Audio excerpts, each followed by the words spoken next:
Hello, friends. Um, Today's story time is going to be a little bit different. It has a terribly sad ending, but it was a true incident. Happened early 90s, I would say 1992 ish, right around that era.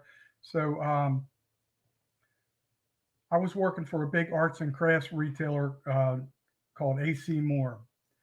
I'm pretty sure they went bankrupt or were bought out or things of that nature. So a lot of the stores that they did possess are now a Michael's Arts and Crafts store. So I'm just trying to give you all the facts prior to all the details, and then so I had been transferred from. This was crazy too.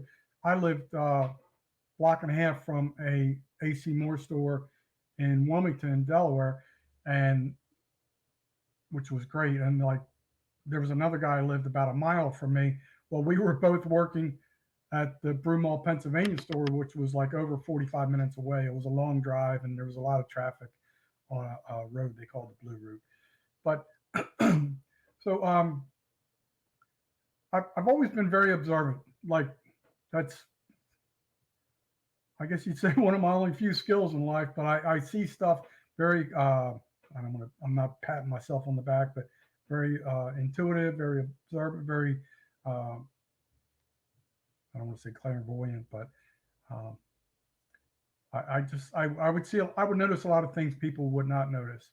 So um, I'm going to show you a diagram. Um, this is a armored car heist that could have been prevented.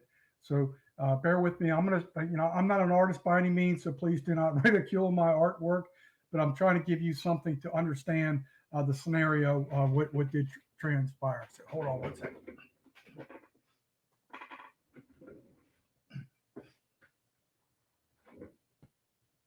Okay. I'm going to move my chair out of the way, and I'm going to move the mic for 1 second just so you can see this picture better, and then I can get on with the story. So we had I worked in a shopping center. I know this is hard to see. Yeah, this is probably a little bit better if I back up. I'm sorry about this, folks. I didn't know it was going to be this difficult. I worked at this store here in a shopping center.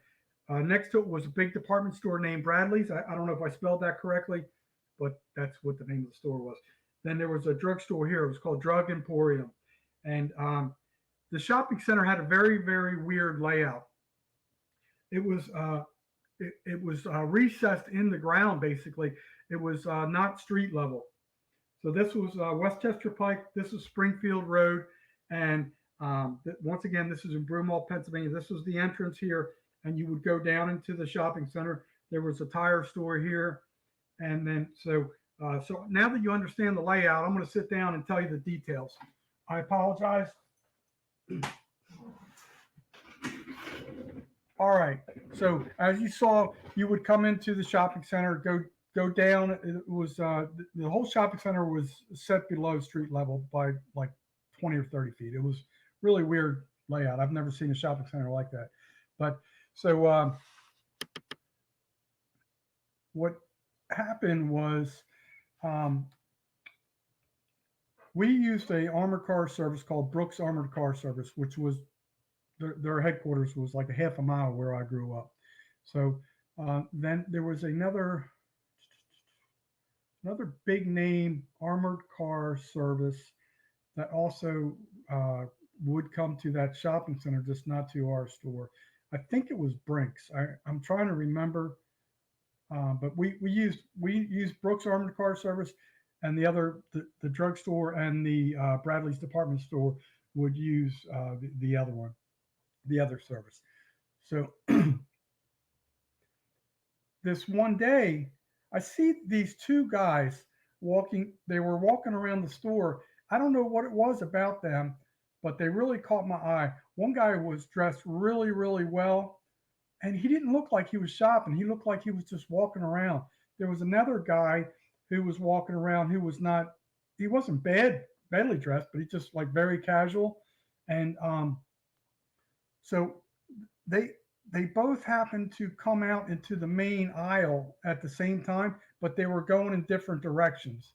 Um, but what happened right just prior to them coming out to the main aisle that would lead all the way down the aisle to the stock room, which there was double doors and each door had a window in it. So I happened to look up and see there was two things I noticed that day. When I was heading back to the stock room, because I saw the armored car service pull up, I was going back to make sure we could open the manager's office for him so he could get money and stuff like that. So prior to that, I see these two guys had walked past each other. They didn't look at each other, but they said something to each other. So I was like, kind of like, thought that was odd. And then when the security guard, the armored car service guard, he was coming down the aisle. These two guys had passed each other again, and then they talked to each other again, but they didn't look at each other. They just said something to each other. So I'm in the stock room, and I don't remember 100%, but I think we might have had like tinted windows on those two things. So I'm watching. So as he walks by, they communicate to each other, and I'm like, man, I'm like that's kind of really odd. So um, the guy comes in, he's getting all his money. Oh shoot, hold on one second. This I don't know why. So I don't know why my phone turned on.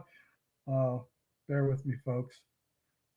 Life of a YouTuber. I had this daggone thing off. I don't know why it decided to turn itself back on. Power off. Hold on, people. All right. Maybe I have to throw it in the toilet. So the security guard comes back to the cash office. We're doing all that, and I told him I was sitting on it for a second, and I'm like, man, I don't know. I said, you know what? Let me tell this guy. And I said, look, dude. I said, I'm not trying to alarm you. I said, but I just witnessed something that looked really odd to me, and I tell him all that, and I said, I don't know if you want to wait for assistance or anything like that.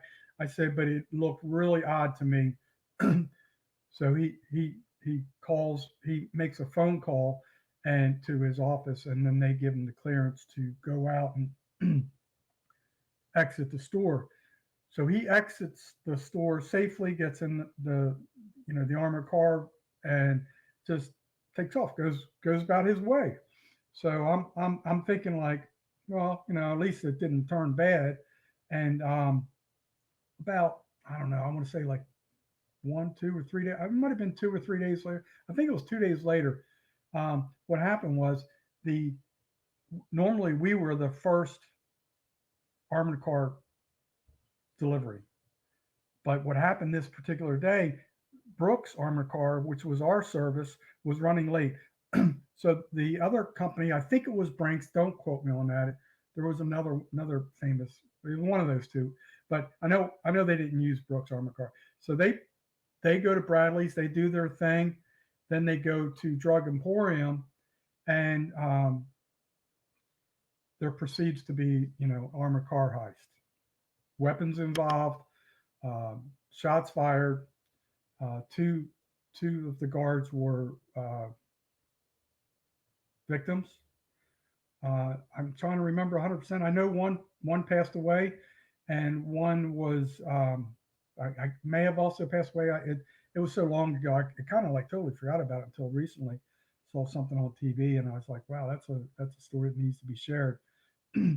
So this happened on my day off, and when I come back to work, well, I heard about what happened, so I kept thinking to myself, man, that's crazy. I kind of like tried to warn these people, and next thing I know, I'm being approached, and they say, are you Gary Galton? I'm like, yes, man. And the lady shows me her badge. She's with the FBI, wants to interrogate me about what I saw. And this is what doesn't make sense to me. We even back then we had a security camera system, and so I tell her exact everything I just told you, and she took my name and phone number. I never heard anything from them ever again, and best of my knowledge, they never did pull the tapes, which I thought was crazy. They did catch the perpetrators. Not too long afterwards, it was uh, it was two twins and another fellow that was a little bit older, and two two of the three were the two people I saw in the store, because once I saw the mugshots, I was like, yeah, that was definitely them, and it was crazy. It was I forget how they caught them, but they caught them. I don't think they caught him right away. They caught him a little bit later, but it was just you know it really tears you up when you could have prevented a serious crime, and it didn't happen the way it should have.